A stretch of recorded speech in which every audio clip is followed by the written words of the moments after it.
Supposedly there's this ceasefire. Now I'm going to say this right now. The whole ceasefire thing is bullshit. There may be peace for a while. You're going to have a duration of peace, I'm sure, but the fighting will resume, the violence will resume itself, and they're going to go right back at it, killing each other. So Trump commenced diplomatic talks with the Iranians, saying that he wanted a deal. The Americans and the Iranians were supposed to have a diplomatic meeting in Oman. And what happened? Israel does a Pearl Harbor style attack on the Iranians. The trust has been broken, which means that this ceasefire between Iran and Israel will eventually be broken. It's eventually going to just erode, and the fighting will resume. What I think eventually is going to happen is the Tuckerite mentality is going to become so powerful, so influential, that it'll become a powerful lobby unto itself, and the Americans will tell the Israelis, listen, we've helped you out enough. You guys want to do these reckless actions because you want to pull us into your fray. We're not going to do this. And I think Israel will eventually be left by itself. Israel continues to do actions that are leading to its own demise. Bottom line. All right, everyone. So let's talk about this ceasefire between Israel and Iran. Why does Donald Trump want this ceasefire? Well, it's quite obvious as to why. It's because of something called the Strait of Hormuz. The Strait of Hormuz is the most important oil choke point on Earth. And so if the Iranians decide to block the Strait of Hormuz, well, gas prices are going to skyrocket and Donald Trump will be hated. In the year 2024, 20 million barrels of oil went through the Strait of Hormuz. And what happened recently? The Iranian parliament came out and said, hey, we want to block the Strait of Hormuz. And Donald Trump obviously doesn't want this. And so this is one of the reasons as to why Donald Trump wants the ceasefire. Now, if the gas prices skyrocket because of the Iranians blocking the Strait of Hormuz, who is going to be blamed? Obviously, Donald Trump. And so you would have the left and the progressives and the Democrats all saying, oh my God, this lunatic, this narcissist, this tyrant, he has caused gas prices to skyrocket because of his reckless actions. And Donald Trump obviously doesn't want this. Also, keep in mind, there is a political faction that is currently dominating American political discourse. This is a faction that I like to call the Tuckerites, named after Tucker Carlson, because Tucker Carlson has really been the biggest voice against America's foreign policy towards Israel. Tucker Carlson is saying, hey, why in the hell are we supporting Israel so much? This isn't very good. Israel is bombing all of these civilians, killing so many civilians in Gaza, and this is evil. And so Tucker Carlson recently did a debate with Ted Cruz, and Tucker Carlson questioned Ted Cruz's Zionism. Tucker Carlson challenged Ted Cruz's policy positions when it comes to Israel. And he said, okay, why do we have to support Israel so much? Israel spies on us. Israel takes information from us. Israel is not exactly this friend of America. Does Mossad share all of its intelligence with us? Oh, probably not, but they share a lot. Really? We don't share all of our intelligence with them, but we share a lot. It's a close alliance. Do they spy domestically in the United States? Oh, they probably do, and we do as well. And friends and allies spy on each other. And I assume all of our allies spy on us. And that's okay with you? You know what? One of the things about being a conservative is that you're not naive and utopian. You don't think humans are all... Part of the reason socialism doesn't work is the mantra from each according to his abilities to each according to his needs doesn't work. As a conservative, I assume people act in their rational self-interest. So it's conservative to pay people to spy on you? It's conservative to recognize that human beings act in their own self-interest, and every one of our friends spies on us. And I'm not... Do you like it? That's my question. I'm not asking whether they have motive to do it. Of course they do. Is it in America's interest? Is it in America's interest for Israel to spy on us, including on the president? It is in America's interest to be closely allied with Israel because we get huge benefits for it. And you want to see the clearest... But I just want to stop on the spying for a second. That it takes place, as you know, and including on the president of the United States and several precedents. And I just want to know if that's okay and why is it okay? Wouldn't an American lawmaker say to a client state, you're not allowed to spy on us? I'm sorry. I know why you want to. I'm not mad at you, but you're not allowed to. Sure. And I don't care for it. I don't want to be spied on by you. It's kind of weird not to say that, but you don't seem able to say that. Why do we have this ardent religious support for Israel? And the vast majority of Americans are supporting Tucker Carlson over Ted Cruz, which means, as I have said before, we are currently witnessing the death of Zionism and also American Christian Zionism. And so the Tuckerites are a dominating political voice in American society. They are dominating the Cruzites, named after Ted Cruz. And the Cruzites are just people like, well, they're like Ted Cruz. These are people who want America to go to war for Israel. These are people who believe that if we do not support Israel, then we will be deprived of the blessings of God. And they take this verse from the Bible, and of course they abuse this verse, the verse that says, I will bless those who bless you, and I will curse those who curse you. And they believe that this verse applies to the actual modern day state of Israel, which is really contrary to Christianity, because according to St. Paul, the seed of Abraham is actually Jesus Christ. And so in order to be of the seed of Abraham, and in order to be a child of Abraham, you actually have to follow the Jewish Messiah.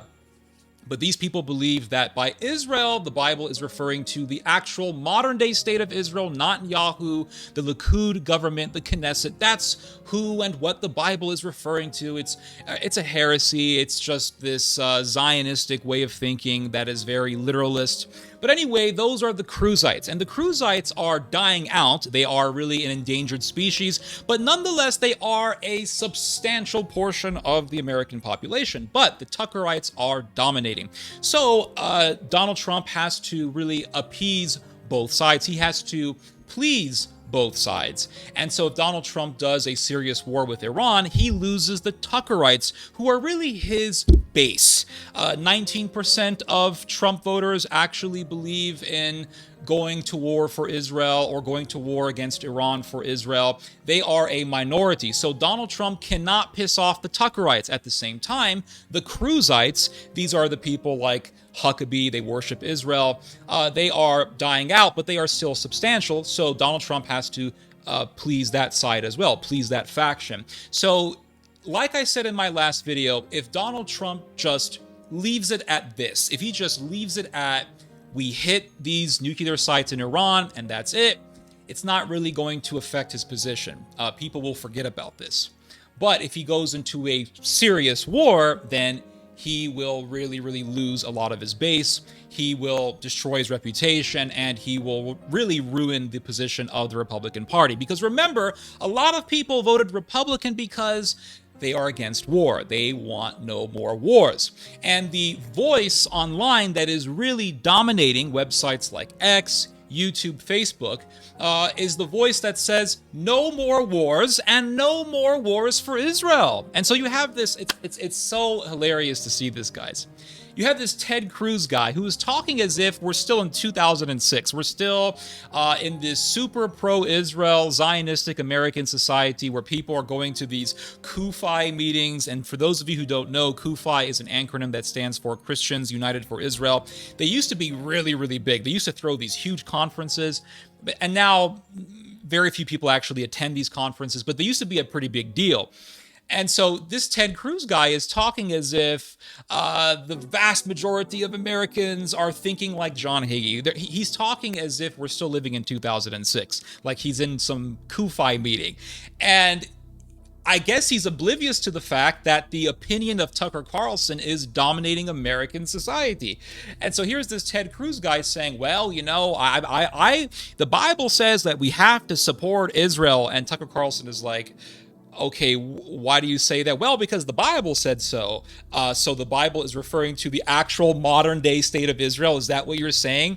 And Ted Cruz gets agitated by this question. And the majority of Americans are backing Tucker Carlson over Ted Cruz. So the Tuckerite team is winning. The Cruzite team is losing. And the reason is because people have seen the destructive results, the destructive ripple effect of believing in Zionistic propaganda. So before the Iraq War, even before 9/11, you had these Zionist types who were pushing for war in Iraq. They were pushing the United States to invade Iraq. So for example, you had the big Zionist neoconservative organization known as Project for a New American Century, also known by its acronym PNAC or PNAC. This was a big lobbyist group that was really pro-Israel, and they were pushing for a war in Iraq. And this organization was ran by people like Paul Wolfowitz or Richard Pearl. And back in 1998, before 9/11, years before 9/11, PNAC, or Project for a New American Century, wrote a letter in 1998 pushing for a war in Iraq, pushing for an invasion of Iraq. And then in the same year, they did a second letter pushing for the same damn thing. And then also in the same year, 1998, they managed to successfully lobby for a bill known as the Iraq Liberation Act. And Congress actually passed this bill thanks to this big lobbying group, this big neoconservative pro-Israel lobbying group. And this bill basically got Congress to spend, or basically got the American government to spend tens of millions of dollars funding pro-regime change groups.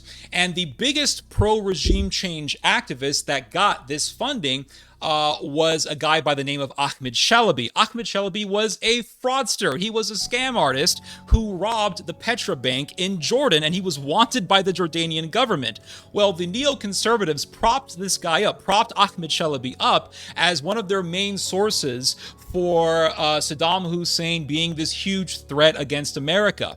And so they said, well, we have this Ahmed Chalabi guy. He's the George Washington of Iraq, and he knows, he has all this intelligence information proving that Saddam Hussein is a threat to the United States and that he has weapons of mass destruction. The entire time, Ahmed Chalabi was just a fraudster, but the neoconservatives, the neocons, these big American Zionists were propping him up. And so this big lie of Saddam Hussein being this massive threat to the US was being pushed by these neocons and also by this Ahmed Chalabi guy. The whole thing was a big, giant lie, and the Israelis were pushing it because they wanted Saddam Hussein to be gone, because they want to be the most powerful country in the Middle East. And Saddam Hussein, being this big, massive dictator, was a threat to that dominance that Israel wanted. So they wanted the war in Iraq, they got the war in Iraq, and what did that lead to? It led to 1 million dead Iraqis, it led to thousands of American soldiers dead, and it led to trillions of dollars wasted. It was a giant freaking disaster. And so people like Tucker Carlson are coming along, and they're saying, hey, this whole neocon pro-military interventionism stuff is not working. It's a bad idea. And so you guys are pushing for a war in Iran, and you guys are saying the same sort of propaganda that they were saying prior to the Iraq war. And you really can't expect people to believe in this bullshit every single time. This is not some broken record. People are not a broken record. This is not Groundhog Day. You can't expect people just to believe in the same bullshit because you guys have these positions of influence. Just because you're a big American politician doesn't mean people are going to believe you. Doesn't mean you're going to fool all the people all the time. And so this is why the Tuckerite way of thinking is dominating. So if you actually look, it's quite amazing because Israel will push for these policies, and they will argue that these policies are going to help Israel or that they are going to further the protection of Israel. But really, if you look at these policies like the war in Iraq or like the war in Syria, these policies have led Israel closer to its own demise. So the Israelis said, well, if you remove Saddam Hussein, terrorism is going to go down, the Middle East is going to become safer, and it had the exact opposite effect. The exact opposite effect. Terrorism went up, and Iran, it rose in power. And the Israelis have been bitching and complaining about Iran ever since the rise of Iran, ever since the early 2000s. So they said, well, if you remove Saddam, Saddam Hussein is the biggest threat. And freaking Ariel Sharon was telling people that Saddam Hussein was a bigger threat than Iran. Well, Saddam Hussein was a paper freaking tiger, paper dragon. His army went down in a couple of weeks. The U.S. military vanquished the Iraqi military. And then all of a sudden, America got stuck in a very long war, in a forever war in Iraq. That was a disaster. And America did not win that war against Islamist insurgency in that country. It was a disaster. But this was the result of doing something that Israel wanted. Israel, listen, following Israel, acquiescing to Israel's demands is like acquiescing to the demands of a crazy person, of a narcissist, of a psychopath. I'm not a huge fan of Jordan Peterson, but Jordan Peterson made a really interesting observation about psychopaths. He said that psychopaths will not only destroy the people around them, psychopaths will also destroy themselves. And so if you listen to a psychopath, he will not only drag you down with them, but he will destroy himself while destroying others. Because a psychopath has such zero sense of accountability, he has such zero sense of shame that he will actually destroy himself while thinking he is being so superior, while thinking he is being so great. This is Israel. I mean, my God, Israel pushed for the Iraq war, saying the Middle East will be safer. We listened to Israel. Is the Middle East safer? No, the Middle East is more dangerous. And Israel is not safer. Israel, oh my God, dude, this whole last week has been seeing Israel getting bombed. Israel recently got bombed a whole bunch of times by Iran. In these past 8 days, Israel has been getting bombed. Now, supposedly there's this ceasefire. Now, I'm going to say this right now. The whole ceasefire thing is bullshit. There may be peace for a while. You're going to have a duration of peace, I'm sure, but the fighting will resume, the violence will resume itself, and they're going to go right back at it, killing each other. So I'm not really putting a whole lot of weight on this ceasefire. But nonetheless, in these past 8 days, Israel was getting bombed. By who? Iran. And what led to the rise of Iran? Friggin' Saddam Hussein getting toppled, which is what Ariel Sharon was pushing for, which is what Ehud Barak was pushing for, what Benjamin Netanyahu was pushing for, what Shimon Peres was pushing for. So we gave you what you wanted, right? And the Zionists in America, Israel's acolytes in America, were pushing for it. The Christian Zionists, following the lead of their Zionist masters, because they worship Israel, they're literally in a cult of Israel. The Christian Zionists were pushing for it. All the Christian Zionist pastors were pushing for it. And what did that lead to? Now we're talking about Iran. And Tel Aviv is starting to look a lot like Gaza. And you see these photos from friggin' Tel Aviv. You see these destroyed buildings, destroyed apartment complexes. Starting to look a lot like Gaza. And the Israelis, I kid you not, guys, this is the epitome of narcissism. The epitome of narcissism is when a narcissist gets mad when someone does to him what he's been doing to other people.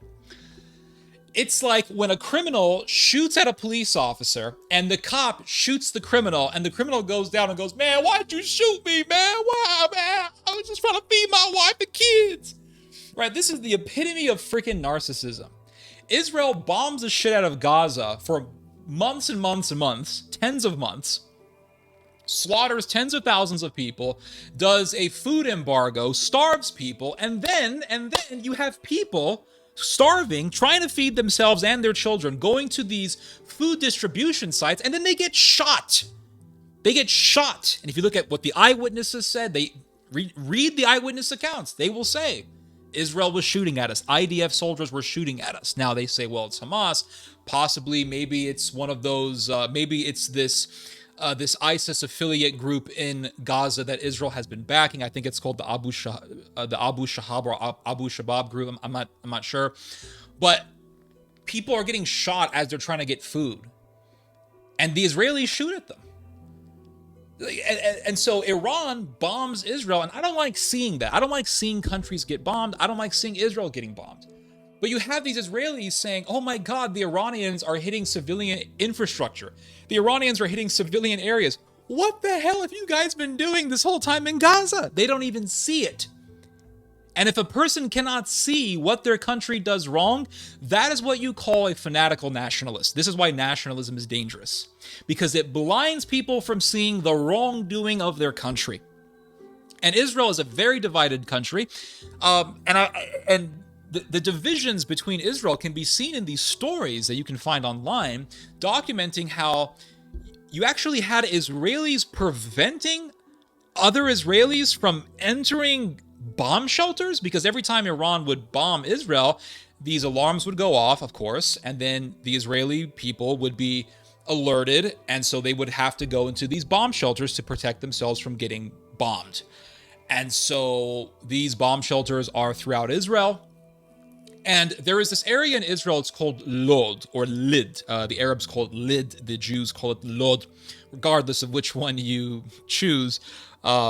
Lid is a very multicultural area. There's a lot of Arabs, there's a lot of Jews, and Arabs and Jews live together. And there is a poor area of Lid where you have Jews and Arabs living together. And then you have a more recently developed part of Lid, which is more affluent, it's more wealthy. And I read this story where Iranian missiles were heading towards Israel. They were about to hit Israel, and then these bomb sirens went off. And people in Lid, you had poor people, regular folks, working class people, Jewish people and Arabs, trying to get into the bomb shelters in Lid, and the snobby, wealthy Jewish folks in this bomb shelter said, no, we don't want you guys to come in. This is only for the people of this affluent neighborhood. No poor Jews, no poor Arabs. And you read this story and you're thinking, oh my God, this is evil. Like, this is so evil. Now, if they were just blocking Arabs, you would say, okay, that's obviously evil and racist, and that obviously shows this sense of superiority against Arabs. But they were also blocking their fellow Jews, because those fellow Jews are living in the same neighborhoods with Arabs, or maybe because it's those fellow Jews are poor, they don't like them, but nonetheless, this story illustrates a division in Israeli society. And then there was another story that I read. I think this story took place it was either in Haifa, I don't exactly remember, but nonetheless, there was this 28 or 29-year-old Arab woman, single mother. She had this young daughter. I think this daughter was about 5 years old. And the alarm went off, so she knew, okay, the missiles are coming. She needed to go to the bomb shelter. She gets her little girl, and she starts heading toward the bomb shelter. The little girl is going into a panic. She tries to calm down the little girl. She speaks to her in Arabic, and because the Arabic was heard, the people at the bomb shelter said, no, not for you. We don't want Arabs here. We don't want Arabs. And they literally shut the freaking door on her. I mean, how evil can you be? And she was left stranded, open to being hit by a freaking Iranian missile. There is a video that you can see in which you see an old Israeli guy blocking some poor dude from entering the bomb shelter. So it's not just stories that you can read online. You can actually see this on video.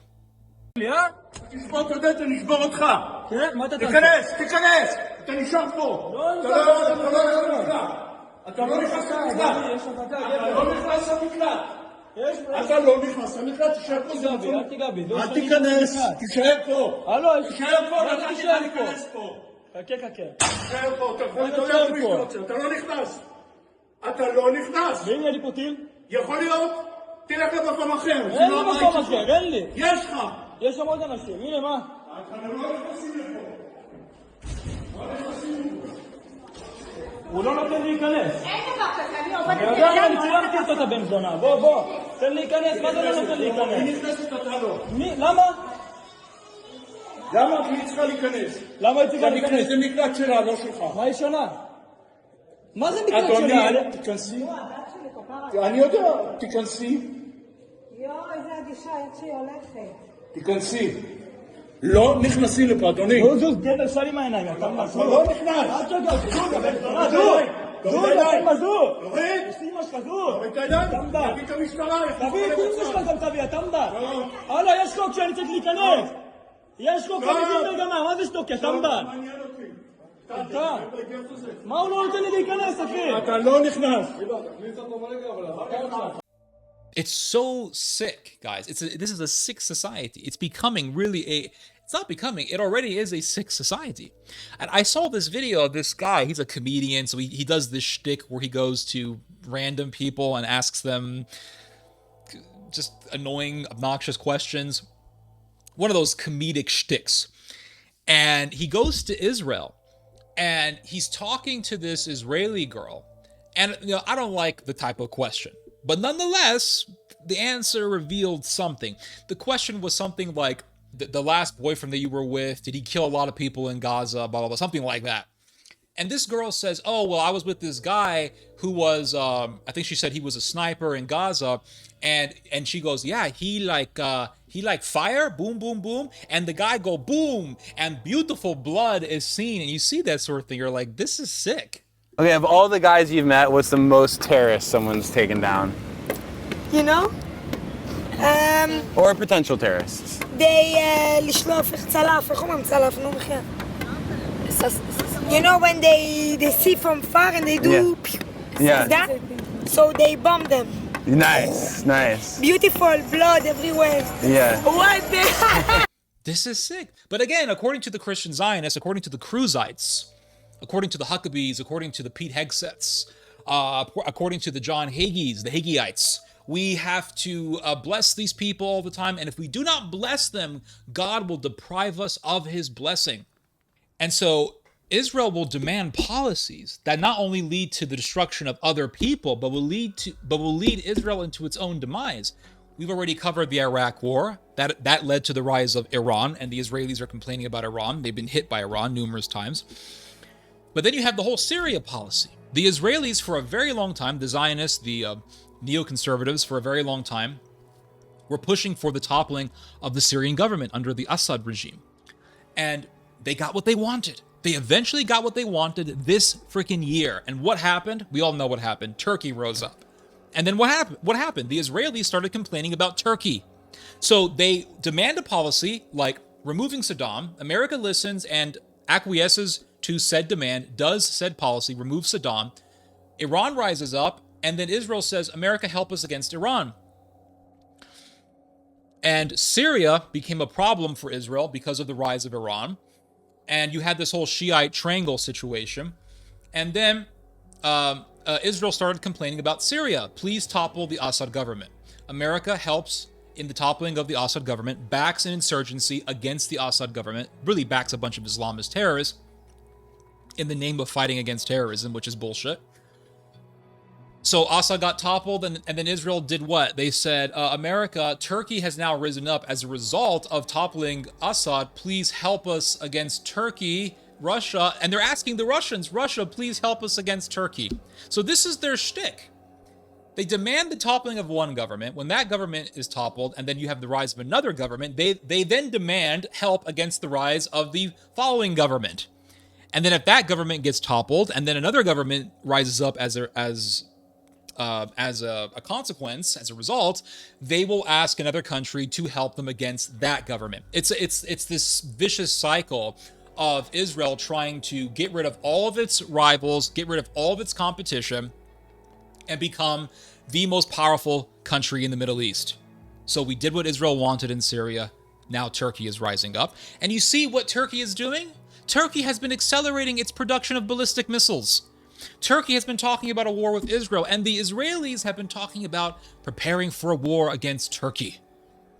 So now you have Turkey, and Turkey is a very difficult situation. Turkey brings about a very difficult predicament. Why is that? Because of, oh boy, it's because Turkey is holding a very important geostrategic position, and that is, and I've said this a million times, but I'm going to keep saying it, Turkey controls the route from the Black Sea into the Mediterranean Sea.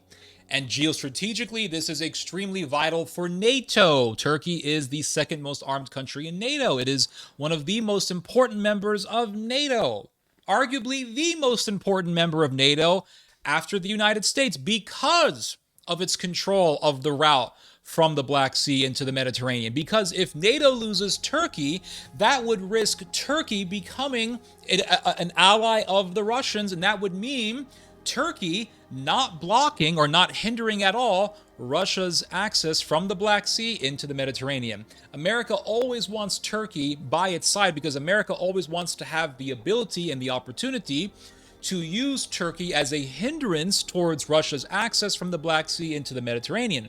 If America loses Turkey, America loses that chess piece.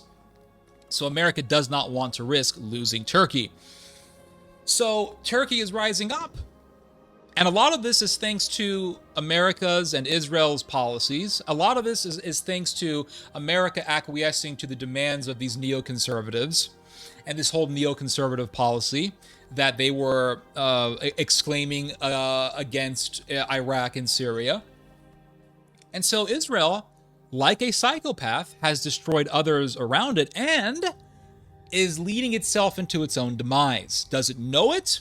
The intelligent people of Israel know it. You have people like the Nudgel Committee. The Nudgel Committee consists of figureheads who are in charge of making estimations in regards to Israel's defense and Israel's defense budget. These people are really the ones who should be ruling Israel.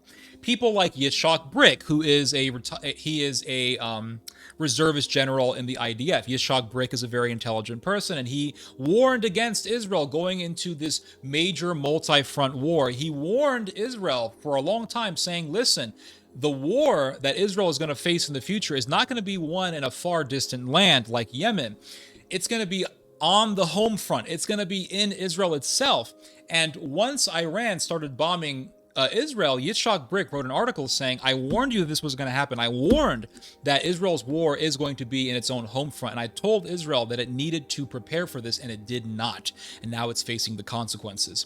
So people like Yitzhak Brick would be a much better leader than Netanyahu. People running the Nodal Committee would be much better leaders than Netanyahu or these psychopath, Kabbalistic lunatics like Bezalel Smotrich or Ben Gvir. But that's just not the case.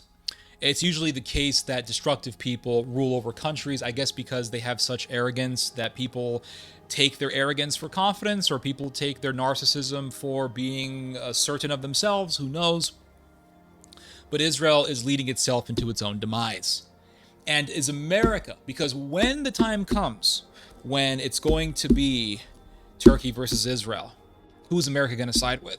Is America going to side with Turkey? Or is it going to side with Israel? Well, if it sides with Turkey, that would mean NATO losing control. Sorry, if it sides with Israel, that would mean NATO losing control over that access from the Black Sea into the Mediterranean. And that would mean Russia having more leverage, Russia having more space, and really Russia having complete free access into the Mediterranean without the worry of being hindered at all by Turkey. NATO doesn't want this. So there is going to come a point when the United States is really just going to throw Israel under the bus. And a presaging sign of this is the fact that the Tuckerites are running American society. They're dominating the American political discourse. And by running American society, I mean they're dominating American political discourse, especially when it comes to foreign policy. And this is why Donald Trump does not want to enter a forever war, as we did with Iraq. He doesn't want to enter a forever war with Iran. Because he knows it'll be a disaster. And everyone knows that it'll be a disaster. Everyone knows that if you put a huge army, a huge American army in Iran, that it'll be a disaster because Iran is full of mountains, and you have the Zagros Mountains, and I think the Fordo nuclear facility is on the Zagros Mountains. One of the major nuclear facilities is in the Zagros Mountains, and the United States hit one of those facilities using a number of bunker busters. The Zagros Mountains is a vast mountain plain, and it's been talked about since far antiquity. I believe Herodotus talked about the Zagros Mountains. What, are we going to be sending a whole bunch of soldiers to go fight in the Zagros Mountains so that they can become like those soldiers who fought in Vietnam, getting sniped and IED'd by insurgents? I mean, the whole thing will be a complete disaster and a nightmare. Sure, America can bomb Iran. Sure, America would dominate Iran in the skies. Sure, America could dominate Iran's airspace. Absolutely. But when it comes to putting ground troops, that's when the whole game would change, and a lot of people would be dead. A lot of civilians would be dead. It'll be a complete disaster. And Trump knows this. People who are in charge of foreign policy know this. And so if Trump commits himself into doing a forever war with the Iranians, it'll be the end of his political reputation. It would be absolutely destructive to the Republican Party. People would just say, oh, look, the Republicans, they're going back to the ways of Bush. This proves that the Zionists control the Republican Party, and a lot of people would vote Democrat for the next election. So, and plus, it would cause so much resentment in American society that Americans would lose so much trust in their government.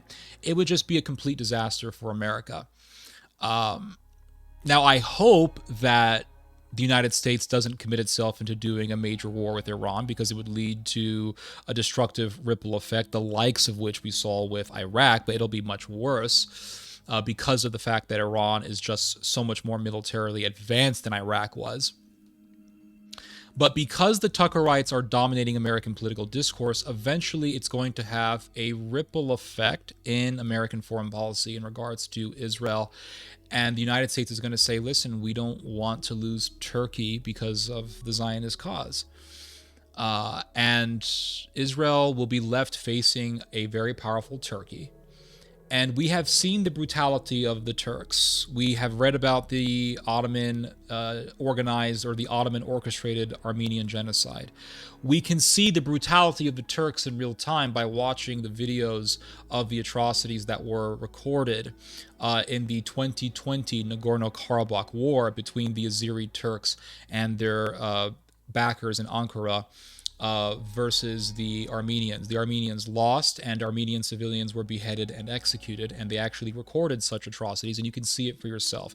The Turks are vicious, and in a war between the Turks and the Israelis, the Turks would be absolutely vicious and ruthless and really genocidal. I do not want to see this. I don't want to see a second Holocaust. I don't want to see another Shoah. I do not want to see that.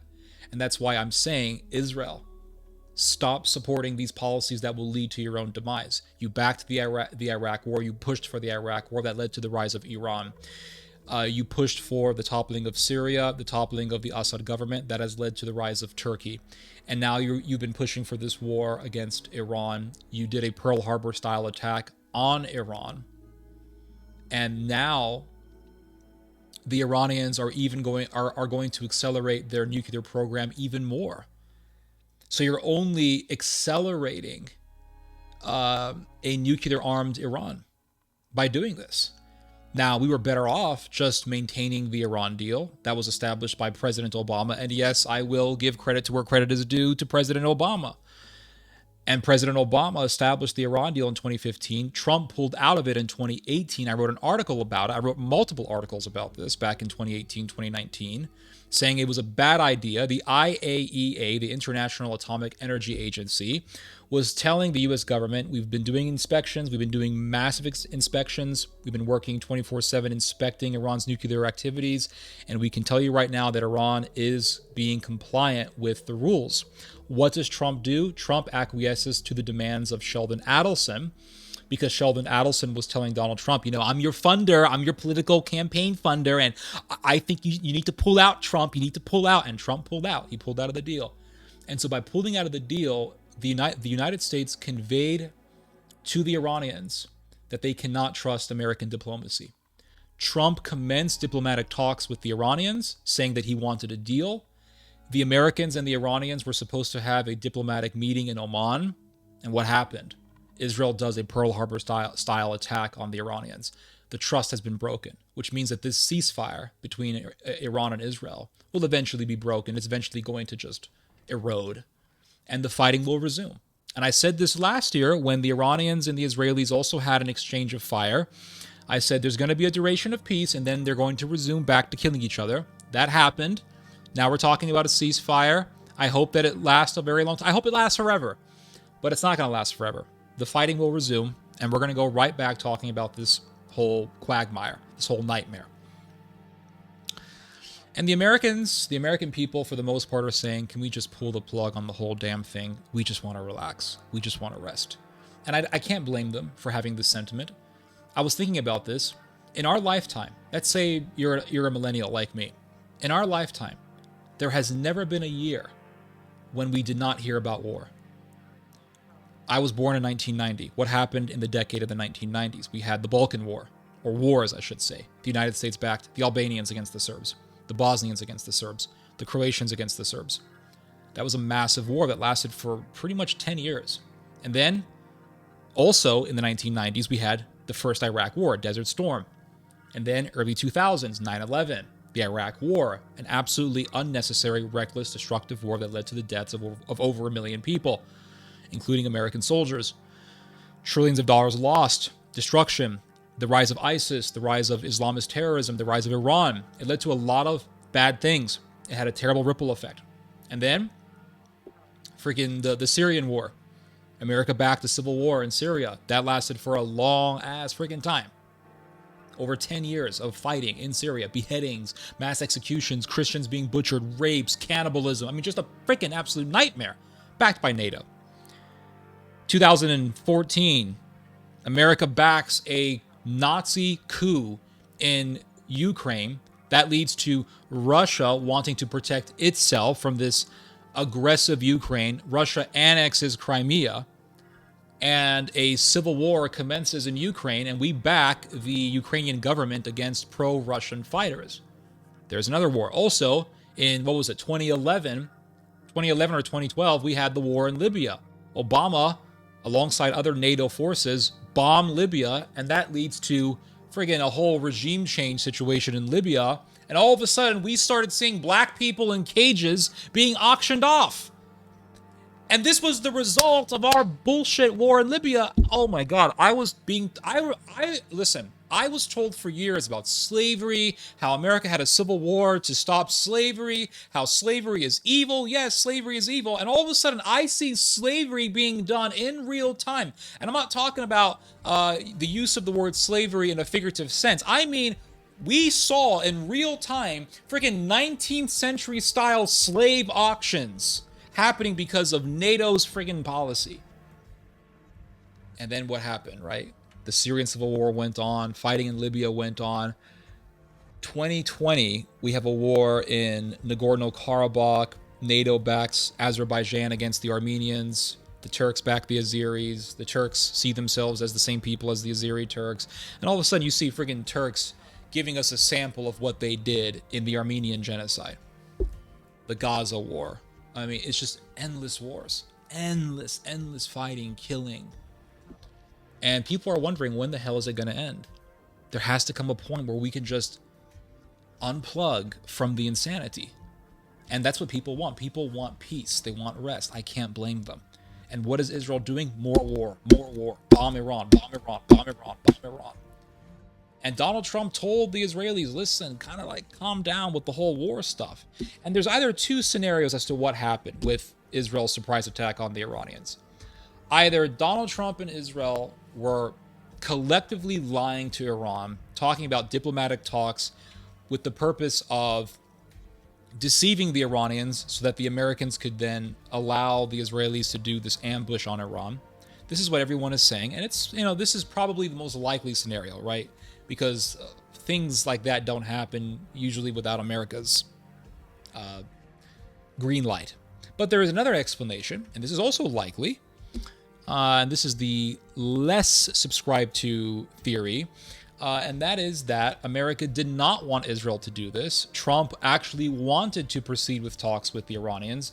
The Israelis, knowing that the Americans wanted to actually continue doing talks with the Iranians, said, okay, we have to force the Americans to join us against the Iranians. We're just going to attack. We know the Iranians are going to bomb us. We don't give a damn. We'll sacrifice some Jewish lives. We don't care. We have to force the Americans to join us. And so Israel does this surprise Pearl Harbor style attack on the Iranians. That's another possibility. And it's possible that Trump never wanted this. It's possible that Trump has always just wanted to maintain his narrative of America needs to stop with the wars. And I hope that that's the case. I hope that Trump never wanted this. I hope that Trump really does tell the Israelis finally to shut the hell up. Enough is enough. We're not going to do this bullshit. And I hope that Trump says, listen, we bombed the facilities. We're going to leave it at that. And that's it. And if Trump does that, people will forget about this, right? But again, if this escalates to the point where America enters a serious war, it's going to be devastating for Trump and the Republican Party. Now, What I think eventually is going to happen is the Tuckerite mentality is going to become so powerful, so influential, that it'll become a powerful lobby unto itself, and the Americans will tell the Israelis, listen, we've helped you out enough. You guys want to do these reckless actions because you want to pull us into your fray. We're not going to do this. And Israel, I think Israel will eventually be left by itself, facing the problems that it helped cause. And as I said, Israel is like a psychopath. Israel demands actions and has demanded actions that has led to much destruction and that has led Israel closer to its own demise. Iraq, Syria. And by Israel pushing the Americans into a war with the Iranians, by Israel bombing the Iranians, Israel has only accelerated Iran's nuclear program. Iran, because it was attacked and because it cannot trust the Israelis nor the Americans, the Iranians are now going to go after a nuclear nuclear armament even more intensely. And look at the recent reports that came out. You have American officials saying that they don't even know the actual extent of the damage done to the nuclear facilities as a result of Trump's bombing. And now you have people saying Iran just took a whole bunch of nuclear material and hid it somewhere else. And remember what the Israeli general Yitzhak Brick said. He said that Iran has nuclear facilities 1,000 meters under the ground. Even if Trump is right and America obliterated those nuclear facilities, Iran is still going to pursue nuclear armament. And now that Israel has bombed Iran several times, a whole bunch of times, now Iran is going to go after its own nuclear weapons even more intensely. So Israel has made its situation even worse. Israel has made itself even less safe. Israel continues to do actions that are leading to its own demise, bottom line. And I don't want to be a contributor to that destructive behavior. Anyway, I've talked long enough. You guys just heard some theology. God bless.